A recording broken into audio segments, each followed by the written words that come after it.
Thought I'd do another video. It's been a while. A few people have requested stuff.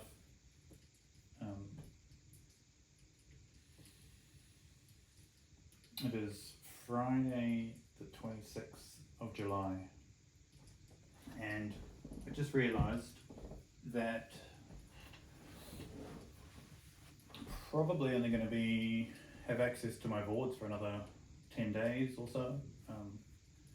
Looking at doing a Fiji trip, which would be about 6 weeks. Lucky to have a house over there, and it started me thinking about what board I'm going to take. There's so many different things to consider. My girlfriend's going to be there. There's a SUP foiling wave at the house. Beautiful wave. You get like a 1 minute long ride, but it's often only like 1 foot Hawaiian sort of style. And the downwinding there is beautiful, but there's kind of not much upwind from where we are. And to get upwind, I'm either going to have to wing upwind or boat upwind.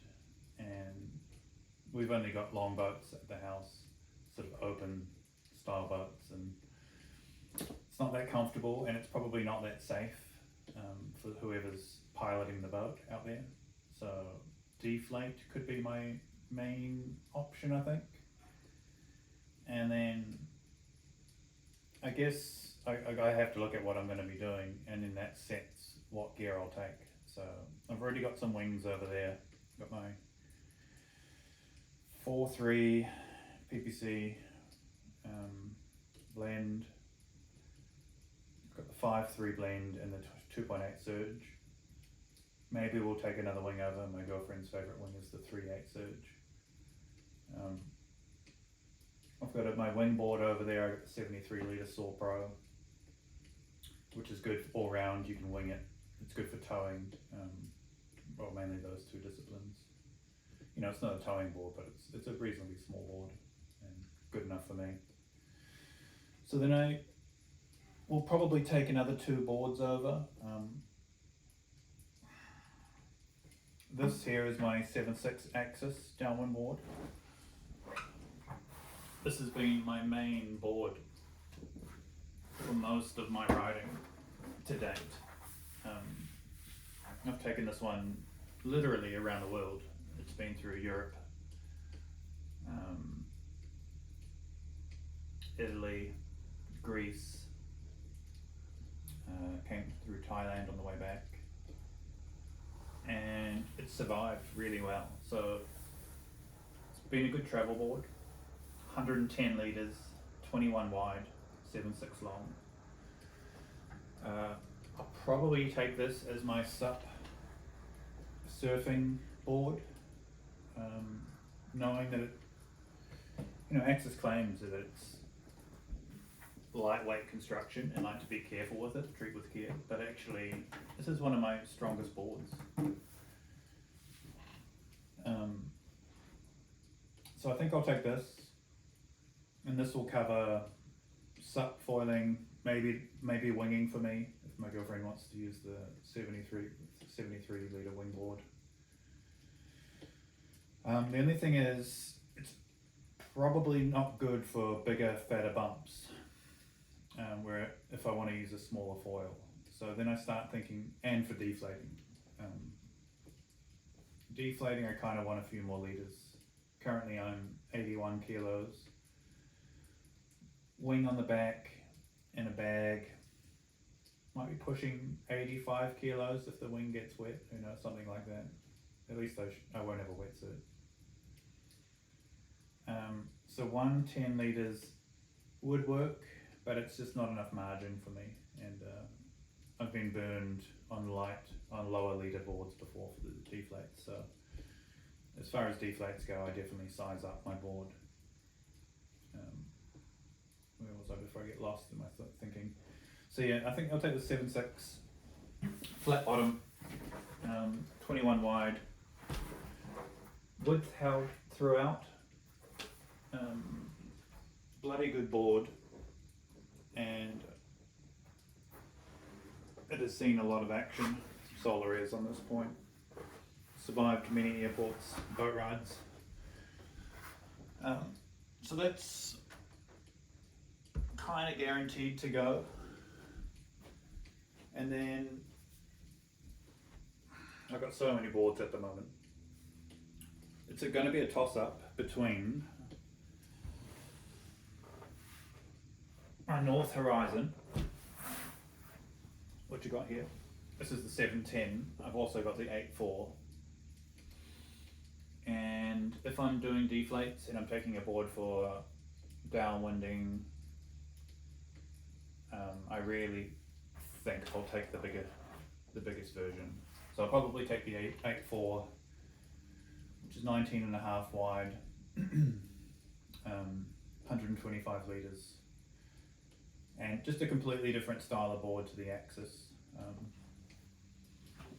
They're a bit narrower, and these are a rounded displacement hull.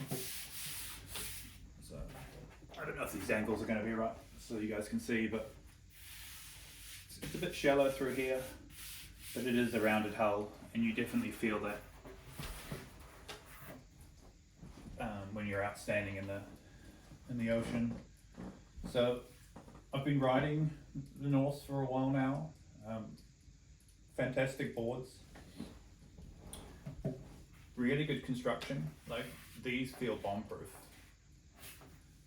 I often put these on the floor and I stand on them on land because they're just so solid. I'm not worried about compressing them or denting them. Like, this one pretty much has no dents. The only downside of this is it's a bit of a finishing problem, but the rail's quite square and it's quite a sharp transition, and that has seemed to have chipped at that heavy angle. So I've ended up putting little repairs on it. I didn't rail tape it. I just kind of wanted to see how strong they were in my testing. So yeah, I've been using the North boards a lot. It's kind of been my go-to since the Axis. I like experimenting with things and riding things with new feelings, and that rounded hull has been quite the experiment. The jury's, the jury's out. Like, I'm not convinced if flat bottom is better or rounded hull is better. They both have merit, and recently I've tried the rounded hull KT and the flat bottom KT, and there's almost nothing in it as far as stability goes, I think. But one thing the rounded hull has, displacement hull, is it has a really clean release from the water. So you just kind of slip off the water and you almost don't notice the transition from floating to flying. The flat bottoms have that too, especially the KT, but you kind of have to slip off rather than just tilt off. Is that, what do I say? Like, peel off the water.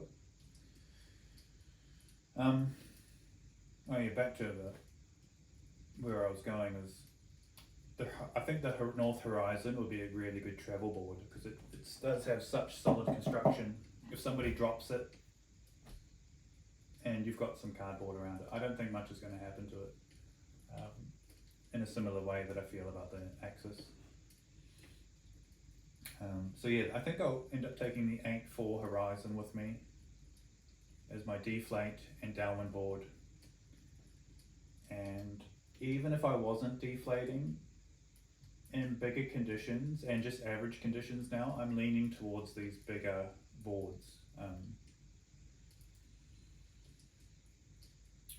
Most people's trajectory is to going to smaller boards often. Smaller boards do feel nice once you're up in foiling. They are more out of the way. But for me, that's the only advantage, and maybe they fit in your car a bit better. So my friend Sam Kinman Cole, he rides pretty much religiously the 95 litre North Horizon, which is a 610, and he uses small foils. I have no idea how he gets away with it.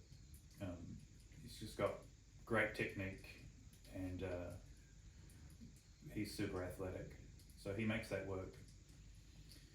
Whereas I've had quite, well, for one thing, I'm 40, I think I'm 41. I'm 41. And I've had quite a hard life as far as physical things go. I've had 2 hip surgeries, reconstruction surgeries. I probably needed shoulder surgery, which I didn't get. My knees are quite bad. I've been a tradesman most of my life. And so I'm always having aches and pains, and something's kind of always in process of breaking in my body. And where I'm going with that is that the 710 115 litre sounds like a big board, but when you're out in the ocean, it really makes the boards feel small. So I've had these out in some big conditions, and it feels like you're on a popsicle stick. So for me, the bigger the board, the more secure I feel out in the ocean. And more I've been using the 8.4 North. The difference in stability just between the two sizes, the 8.4 and the 710, there's only 10 litres between them, is huge. The 8.4 makes getting off foil quite easy. The board length gives you nice acceleration and speed through the water. It's only 1/2 inch wider, but spread over the length of that board, it just feels immensely more stable. And so more and more I'm leaning towards these bigger boards. My KT, which I purchased recently, is a 21 wide by 8.2. I don't want to get lost in this conversation, but so I'll take the 8.4 to Fiji, and I think that'll be my quiver, the 8.4 North and the 7.6 axis.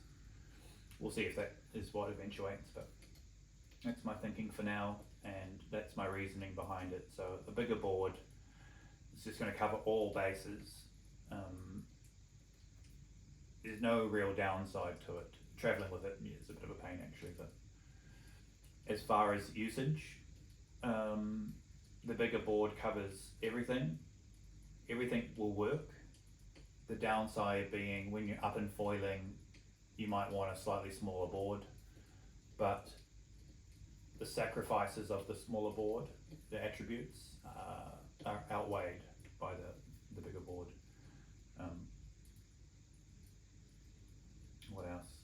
And even say this 710 is nicer when I'm up and foiling, or the 7.5 North, which I've used. I've used the 610 as well. If it's tricky conditions, you end up riding a bit scared. If you're on a board that you're unsure about if you can get going again, or if it's quite difficult, and then you're riding handicapped because you don't want to come off foil or make a mistake where you're going to potentially not get on foil again, or you're going to use a lot of energy, or you've got time constraints or whatever it is. So you have to bear that in mind too, that the bigger board gives you so much security that you're riding stress-free. You can maximize your actual riding of that board, even though it has size limitations. They don't really come into play so much because you can actually lean into that riding and do whatever you want, knowing that if you come off foil, it's not the end of the world and you can get going again. So if you're on the smaller board, yes, you've got more turn freedom and more wave clearance, and a lighter setup, but chances are you're not going to be using that to its full extent anyway, because you might be a bit worried about coming down. So that's something to really think about and weigh up for yourself. And I know the trend, and people tend to go to the smaller version. It's a bit more sexy. You know, it's the board that you want to be riding, but I don't know if it's the board you should be riding often. So yeah, the bigger board has been good for me, and I definitely promote the bigger boards for anyone really. If you don't know how to make, if you're not in a position to make your own mind up about what to use, then size up, I think.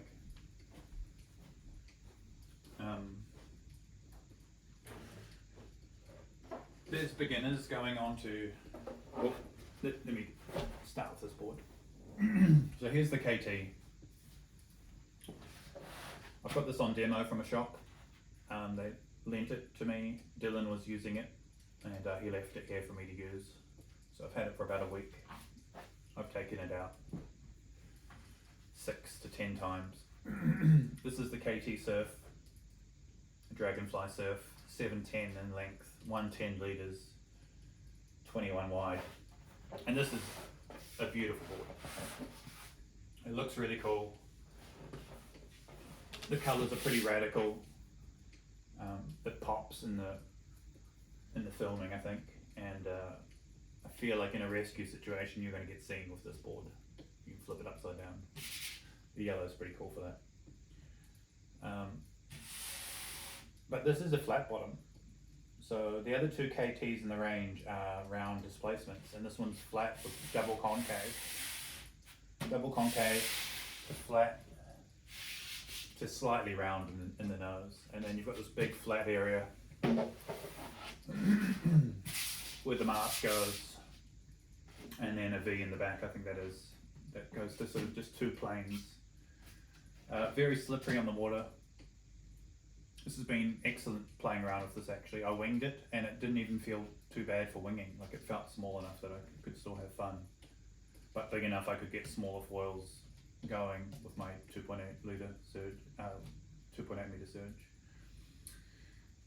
I am riding my Axis mast with the advanced plus fuse pretty much all the way at the front, about 0.5 centimetre from the front. So that's something to bear in mind. If you're using a foil like Armstrong or something, you're probably going to have it all the way forward. I think it'll work. I think this should work for all foiling, but something to bear in mind. Like, don't be taken by surprise when your mast is all the way forward. This one releases really well from the water, as does the Dragonfly 2, which I have. It's hard to know if any of that has got to do with the step bottom, the Ginsu cut. I think a big part of it is this beautiful flat section that the water just sheds. So it skids across the water. It feels very flighty on the water, like it's going to accelerate quick. And this is a 21 wide. So this would be considered quite a wide board now. Beautiful concave deck. This I like. In parallel with the Ginsu cut, there's not much board actually between you and the foil. So I think you do get a sense of that when you're riding it. It feels good. It makes it feel like a smaller board, I think. Whereas the KT, I think it's the deck. It must be the deck concave, because the KT Dragonfly I've got doesn't have that same feeling, because the deck isn't concaved as much, even though it has the Ginsu cut. Anyway, I don't know if I'm doing a board review right now or just giving you my thoughts, but I guess I'm just showing you part of my quiver. And this board will go back, I think, but I would happily own this. It's the 110 litre. I was thinking I could get away with the 105, even the 100 litre, because it's quite a wide footprint and it sits nicely on the water. Doesn't get swamped. But actually, there's no downside to the 110, I think, for me. So yes, I can ride smaller, and it probably does even work for me, the smaller ones, because a board like this I'm going to be using in bay runs, or I think surfing waves.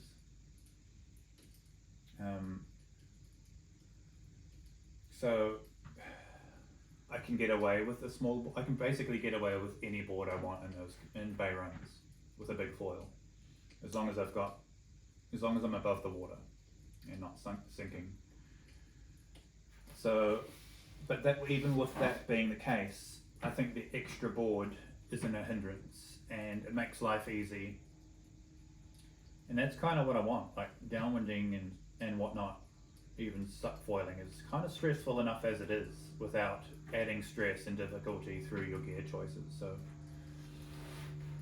I do feel like a lot of people choose that.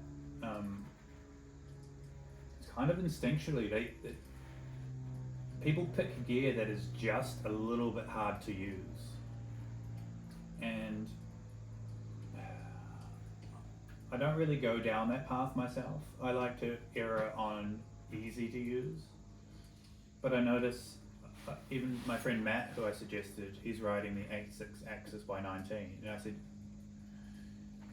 like something like this would be perfect for him now, because he doesn't need the narrow board for board speed because he's become a more sophisticated rider. And he's using the 1201 as his smallest foil for downwinding. And you don't need a narrow board to get a foil like the 1201 up, the Axis 1201 Art Pro. What you need is a stable board that allows you to enact your getting up when you want it. So when that bump hits you, you can initiate takeoff at your desire. And what I found ends up happening is when you've got a narrow board and you get a good bump is normally signified by it kind of tilts your board. It's normally a bit vertical or a steep trough. And as it passes under you, it lifts your board, the back of your board up. The wave comes from behind, comes under the board, the nose comes up, and that's normally your signifier that, right, I'm going to get the board moving now and for the next one, so that when it comes I can build board speed and get onto foil. And that's what most people do, I think, for getting on foil. The problem with that is if you're on an unstable board, when it does this, you're starting to wobble, and then you've got this quick transition because it's a steep section, and you go from this. And just during that motion, if you're on something unstable, like a narrow board, you're kind of like slapping your paddle down, trying to save yourself from falling off. You're off balance, and then you miss, like, typically that first section that you could paddle. Whereas if you're on something stable and it's moving under you and you're in control, you're going to have a clear mind and the ability to enact that takeoff procedure as it suits you.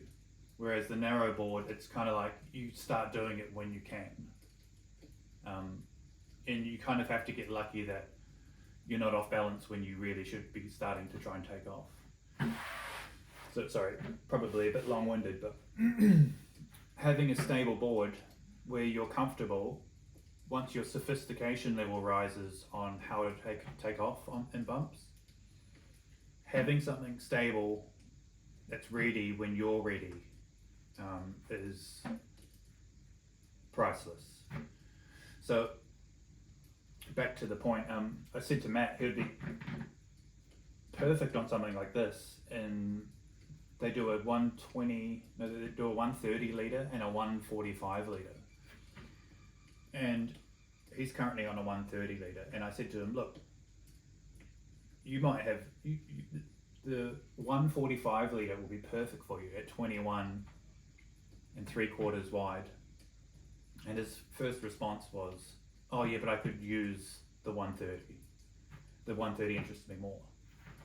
And I started thinking about it a bit, and it's like, or more, I'm thinking about it now. Why handicap yourself that little bit for 10% more board? So that going from 145 to 130 litres is such a small margin overall, the length of the board. The board is going to be the board length as it is, right? You've got 90% of the mass or 100% of the mass. It's not much of a difference. But stability wise and catching bumps wise, it could be an extra 50% performance for only a 10% sacrifice in board size. So that's what I was kind of meaning by people sort of choose gear that's just a little bit hard But when your activity is already so hard, I don't think that's the right approach to take. I think you want to make downwinding as easy as possible. It's rewarding enough as it is, and the lessons are steep enough as they are without hindering yourself. So get the bigger board would be my advice, and my advice to Matt was, I would point him towards the 145 litre, and I can imagine he'll have way more success with a board like that. The 130, yes, it'll work, but he might miss a bump here and there, or he might miss half the bumps, and those add up, and the stress adds up, and the sessions add up. And if you're dedicating yourself to the sport, which you kind of have to do, over 6 months, those frustrations build, and the extra foiling time would have built. And the difference between a 130 litre once you're on foil to a 145 is you probably won't even notice it. But the difference of sessions that you'll have, great sessions where you're making all the runs versus you're making 7 out of 10 runs, that's invaluable. So anyway, sorry, I'm going on. I don't really have a script. So this board is great. The 110 litre for me is actually where I would go to, and I'm in part mind to actually keep this board and buy it. But this was on loan from Glenn at Tauranga Assault Board Riding. I went and bought my KT Dragonfly 2 from him and met them for the first time. Good people. And this is what I came away with after visiting them. So I drove to Tauranga, which is like a 3-hour drive, because they're the only people that have the KTs in stock, and I've been curious about them from seeing them online, and obviously Kylie promotes them. Whether that's paid promotion or not, I'm sure it's paid. Either way, it got me interested. And I put this one, the Dragonfly 2, side by side with the Surf 120, a similar size. And this is the one I ended up with. And this too is a great board. 21 wide, nice and wide, quite parallel for a good portion of it. The rear of the board is quite tucked in. This one is a rounded hull. You'll be able to see, but it's quite a shallow dish, but it is rounded. And this really was what I was interested in. I'm trying to learn about what is the perfect attribute for a board for me. What are the attributes that I want? And so I am exploring this rounded hull. And so far I really like it. I find it more stable than the flat bottoms currently in real world usage. Maybe I'll come back to that, but similar rear, 2 planes, it has the V, flat section. This does release nice. I do notice the extra mass of this compared to the Dragonfly Surf. It's 10 litres more. That Surf weighs 6.2. This one weighs 6.5, and it is stretched out a bit, so that weight is a bit noticeable. But what I've found personally is the stability of the 21 is just so comforting. I can kind of stand in anything with this board. The higher litres gives me a head start in the water. If you're on a low literage board, you're often sunk and getting swamped by water, and you need forward momentum to start getting out. So this saves a bit of time at the takeoff point where this is already on the surface, it's not getting swamped. My first stroke, I'm trying to pull the board out of the water, and it's kind of already there for me. And then it's a very quick and easy transition onto foil. Whereas a lower literage board for me, this is all my personal thoughts and experiences, because I know this is very different to other people. A low literage board, I've got to do my first couple of strokes and hoiking that board out just to get to the stage where this starts. And so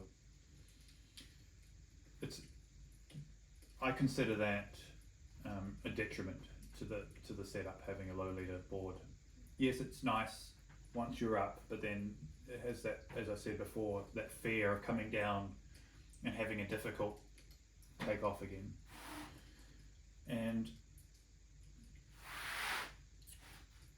what I probably didn't get into with that is that a small leaderage board and a high performance board is often great at the start of your run or the first day of many days of foiling, or when you're in tune. But if you start getting a little bit of pain, a little bit of fatigue, stress, excitement, even like I get quite adrenalized out in the bumps. My heart rate gets elevated on the paddle out because I'm just so excited about the activity and what's to come and what's it going to be like, that my legs can get a bit shaky.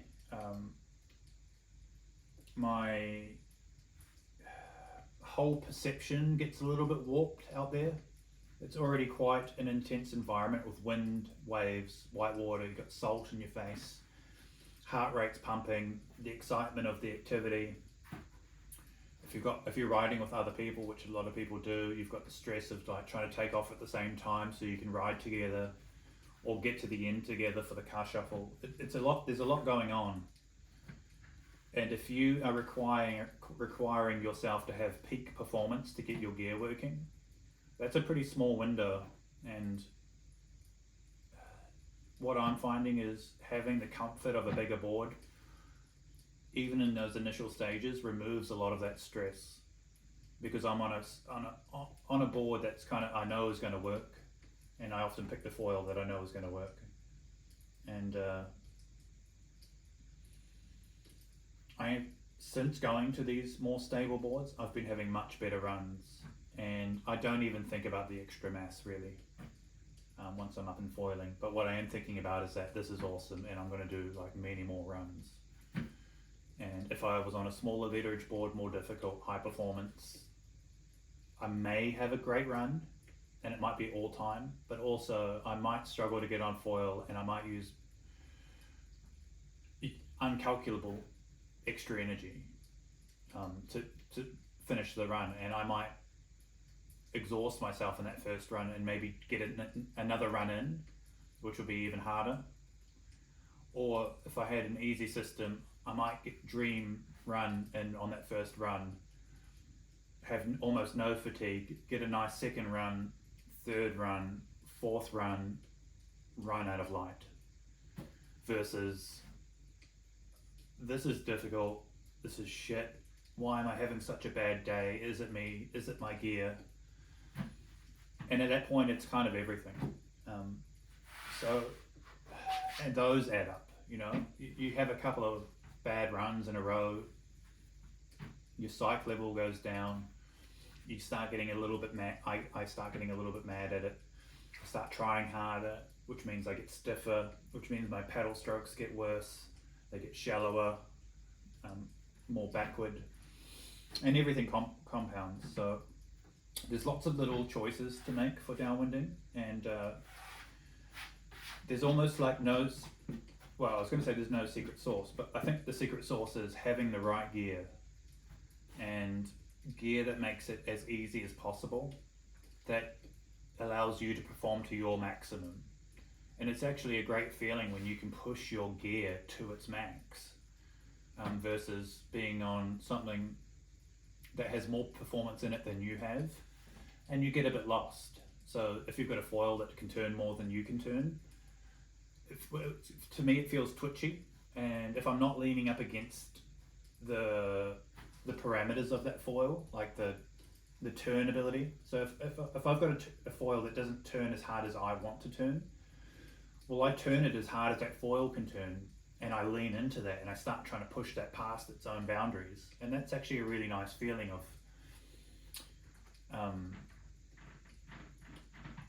what's the word? Mine's going blank on it, but it's a powerful feeling when you know that you're in control and pushing your gear to the maximum. If you're out there riding gear that outperforms you, there's no sense of mastery. I think the mastery is what I was getting at. So it's really cool to have gear that you can master and then take a step down, rather than moving into gear that you may never master, and then you kind of left wondering, like, is it the gear, is it me? So anyway, even in surfing I used to do the same thing. I'd pick bigger boards, mid-lengths, get the waves earlier. Must be in a talkative mood. What I'm finding is the downside of this one, the Dragonfly 2, is the deck isn't as sunken and concaved as the surf or the crossing. And that might be a factor that makes me move the sport on and not keep it. This has been great, but I'm going to explore the crossing next. I've already pre-ordered the crossing, the 8.4 by 20 inch wide, 120 litres.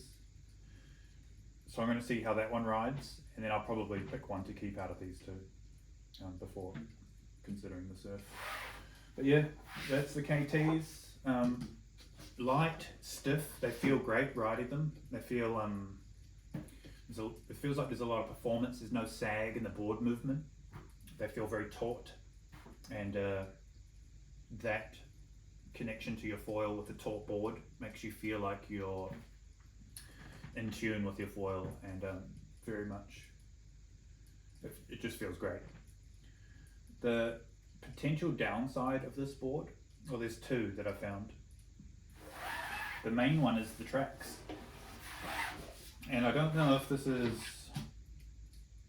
a batch thing or if it's something I'm doing wrong, but securing your mast to the tracks feel like quite a soft plastic, and if your slider, the nut from the bolt, is not lined up square and is on a bit of an angle and you wind it up, it will actually compress this plastic and leave a bit of an imprint.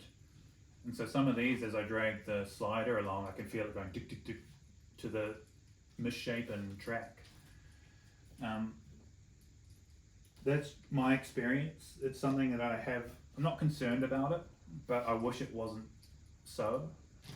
And I don't know if they're all like that or if I'm doing something wrong or not using the right sliders.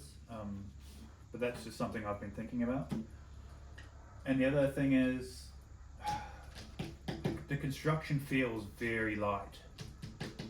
I can hear it compared to the other boards. And for example, I can stand on my north board on land and happily stand on it. I'll put it through the airport without too much fear. This one, I wouldn't put this on the ground and stand on it. For fear, it could be unwarranted, but for fear that I'm going to dent it. But actual press resistance is pretty good. This deforms less than the Axis does in pressing. But I had knocked this one, and it just feels like it wants to give. So I think, I'm not sure, but I'm going to be looking after this board more so than the other boards. We'll put it that way. I think it's great, it's strong, very usable. I love the design, love how it feels, everything about it, but I'm going to baby this board somewhat. So, whereas I don't really have that feeling with the other ones, that I look after my boards and I understand that they are all similar in strength, but this one I'm going to baby a little bit more than the others. So, for what that's worth,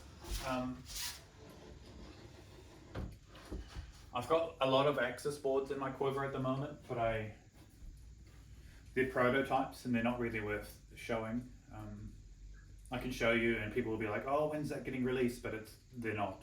They're just practice builds basically to try and come up with new designs and new theories. This one, Armstrong,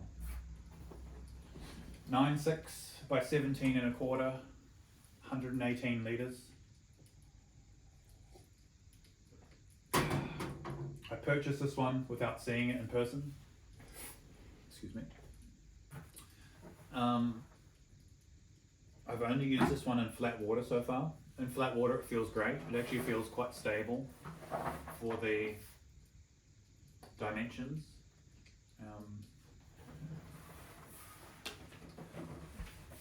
Good board speed. I would actually consider this board, I'm not sure what I'm going to do with this board yet. For one, it doesn't really fit into my quiver, but my thinking was buy a board with extreme dimensions. So I wanted the longest board and narrowest board so that I can get an understanding for what that feels like. What does a narrow board feel like? Is it the foil giving you stability? Is it the width? What does the longest board 9.6 feel like? Is it too much to ride? Is it still fun to ride? Can I pump it? Does it fit in the environment? So I basically bought this board for lessons. The construction feels beautiful. The finish just feels so slippery. I don't know what they do. The tracks I'm not afraid of. You know, these are out of carbon. They're probably too hard. I don't know much about the carbon tracks of the Armstrongs, but I feel like this is just a completely different setup to the KT tracks, both at either sides of the spectrum, whereas the Axis and North they seem like normal tracks. I don't have to think about them. These ones I might be worried about cracking them, and the KTs I'm worried about denting them. So for what that's worth, that's just my feelings. So yeah, in flat water this was super stable. I paddled it up a bunch with different prototypes and the 1401. Quite easy to do. But what that taught me was that board speed gets you up initially for that first period of lift. But then you're on your foil anyway, and it doesn't matter what your board is, there's so much horsepower required to actually activate your foil. So even once the board leaves the water, it's still a lot of work to get your foil activated through your body pumping and paddling for forward speed. And at that point, you kind of don't need the longboard, it just becomes a hindrance. So a lighter board, smaller board, might be just as easy to get off the water with a big foil as a longer board with more mass and more inertia to brake. But yeah, I can't really talk much about this in the bumps, except that I haven't been willing to use it in the bumps yet, whereas the other boards, I'll take them all out. This one's a bit of an unknown. Probably doesn't suit the conditions I go out in mostly. Definitely not for bay runs. But for onshore days when it's like 25 or 30 knots and I'm using a smaller foil is when this would come into play. I haven't had that since I've had this board. But then I would be a bit worried about the width and stability, the roll stability. I've been out on the 8.6 by 19 wide axis at 130 litres, and that board feels like a toothpick out there in big conditions. And this is a foot longer but 2 inches narrower. That is hard to comprehend. So I'll see before making up my mind on it. I'll try it out in the bumps hopefully before I go away. But it was more about learning the feeling of the length and the width and what does it ride like. And I pumped it around in flat water after paddling it up, and the pump is a bit restricted in length, the actual dimensions with the short mast. I think if you're using a long mast, the length of the board will be less in the way, but I've been using the 72 centimeter Pro Axis Pro mast, and it doesn't leave much room for the tilting that you get from your pumping.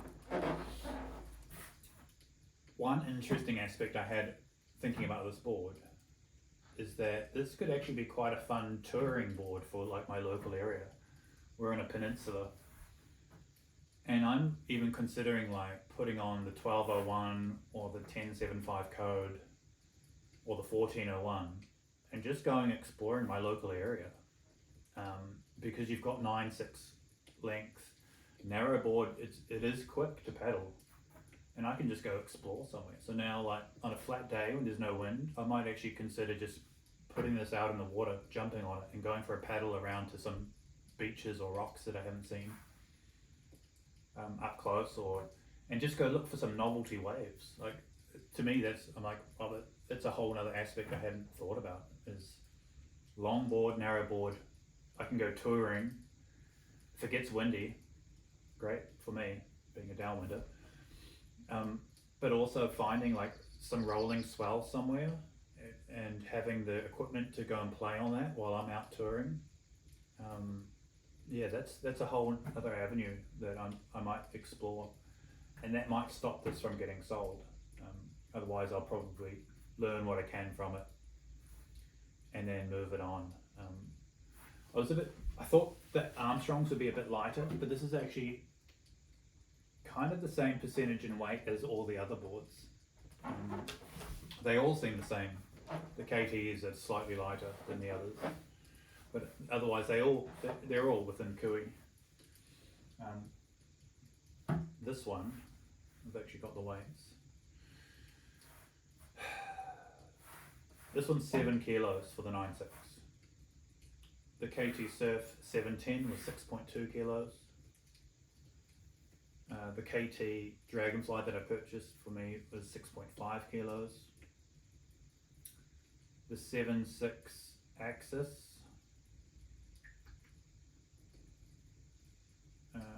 where is it? Is 6.6 kilos. And the North's, the 710 North is 6.8 kilos, and the North 8.4, which I didn't show you guys, but it's 7.2 kilos, so that's the heaviest one. It's also the most liters and most boards, so that makes sense. Yeah, so that's some of my quiver. Like I said, I've got a bunch of Axis boards here. I've got the 8.4 North as well that I didn't bring up and show you guys. Another thing I was going to talk about potentially was my Zyke vest. Not so much the vest, but when I go out, I do have a flotation device. I often have the PFD. I've got a PLB. Some people will probably think that's overkill, but a friend of mine had to use this the other day. Got tired, was a long way out to sea, and then just couldn't get back in. So they had to push the button and they got rescued. And it's something to really think about, is the safety aspects. Like, now more people are getting into this activity. It's kind of glorified online a little bit. There's realities to it that I think a lot of people aren't considering. The fact that we're not made for the water, and everything's great when your equipment's working and everything's going well, but if it's not, you can get in a lot of trouble in the ocean. It can be quite hard to get back to land. Sometimes I've been out 5Ks from land, 7Ks from land on my deflates, and at that point you're really relying on your equipment being there. So people are thinking, well, I've got a board, I can paddle in. Well, yeah, probably. But if your mast falls off, you probably won't. If your leash breaks, you probably won't get back in if you're just floating around. Leashes are strong, but foils can be quite sharp too, and you might have a nick on your foil that you don't even know about. And if your leash comes across it, gets a nick on the leash and has some force, anything can happen. Strings deteriorate, leashes deteriorate. They could get cut by a rock or a shell, or maybe your dog's chewed on it and you don't notice. So anyway, if you lose your board, which is your main safety device out there, in my opinion, you could be in some real trouble. And if you've got a phone in a case, it might work, but you might not have phone signal. And if you don't have your phone set up right, you might not even be able to touch the buttons with wet fingers. I know sometimes it doesn't work, like maybe some water got into there on the screen, and like when you touch it, the buttons won't work on the touch screens. So if you add that to the maybe not having a board and floating in the water, and you're submerged somewhat and trying to make your phone work, in a low signal area inside the waves, especially if you don't have a PFD helping you sort of float a little bit, your phone might not work. And if you're relying on your phone, phones are for land. Phones work most of the time on land, but even some spots are spotty, like with reception. So anyway, just think about your safety and just put in some backups. So that's my backup, is the PLB, the personal locator beacon. They're like $500. I have it tethered to my vest, and I check it every now and again to make sure that it's operating. But it's really just in there is like, worst case scenario, push the button, somebody get me out of here. Not having that, I wouldn't do some of the runs that I do and that I'm looking at doing in the future. And I highly recommend, if you're getting into downwinding and you're even just winging out. One other scenario me and Sam had, we went out and the wind literally turned 180 degrees. And I was lucky that I hadn't really started the run yet. And I was still like a kilometre away from land, because I all of a sudden had a headwind pushing me out to sea. And if I was like 5 k's off of land and you've got wind to fight, that's a long way to get back in. And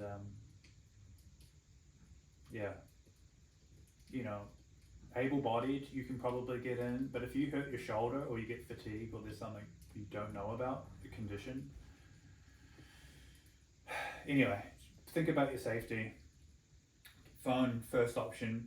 Have a tracker on your phone so your loved ones can follow you and your foiling mates can follow you, because that if you're lagging behind and they get in, they don't want to just sit around for the next hour wondering if you're in trouble or not. So on WhatsApp, there's like find your friend. You've got find your friend on Apple, but WhatsApp has a location for your friends as well. Put that on, make sure you can see where everybody is, have a bit of a plan. All that stuff's important. Pick the right gear, make sure you look after the important bits, like get a proper leash. Make sure your string is a proper string, it's not just a piece of string or something you found lying around, or it's the string from your surfboard from like 5 years ago. Just give yourself the best chance of getting home. Stay hydrated. You get thirsty out there and you can't drink anything if you don't have anything on you. I've actually just recently started carrying a little bottle of Coke with me. It's more for just comfort, because I get a dry mouth sometimes, and just having a few sips of Coke might help. I haven't used it yet. But I've been out there super thirsty and it sucks. Being thirsty out in the water sucks. Maybe even a bag of lollies. I don't notice that weight on me now. The extra weight of the 300 ml Coke. Maybe a bag of candy or something, like some sour worms, or maybe in a snap lock bag. Just have something. Just something to give yourself some creature comforts out at sea. And if you do get lost at sea, you'll be pretty happy to have some gummies to chew on, I'm sure. But anyway, that's probably enough for this discussion. It was mainly about boards. So I'm off to Fiji. I'm going to do 6 weeks in the Yasawas. Might try to get to the Namotu area, Carbreak area. And then my girlfriend and I will come back, and then we're looking at going to Perth for a month. So I want to go see what the downwinding is like in Perth. So if you're watching this and you're from Perth, or you know somebody in Perth, I'm going to hire a house somewhere. Can you let me know where the best downwinding is? What runs are people doing? Where should I establish? How does it kind of work? What's the best season? I believe the best season is it starts in October. What do I need? That'll be really helpful. So if you're a Perth downwinder and you're watching this, hit me up. It'll be October sometime, I'll be there. So let me know. And if you've made it to the end, thanks for watching. Thanks for watching all my videos. If you're not subscribed, please subscribe. I'm trying to get that cranking up. Just trying to get spread to more people. The videos, even if you don't like them, just push that thumbs up, please. It gives me some stoke. It will help whatever the algorithms. And leave some comments. Let me know what you're up to. Tell me some things that you're learning. I'd love to hear from you guys, like what's some breakthrough moments, some eye-openers. Got a lot of friends coming up in the downwinding, and I'm always chatting to them and how they're doing, and it's so interesting to hear everybody's journey and what's important to everybody at that moment. So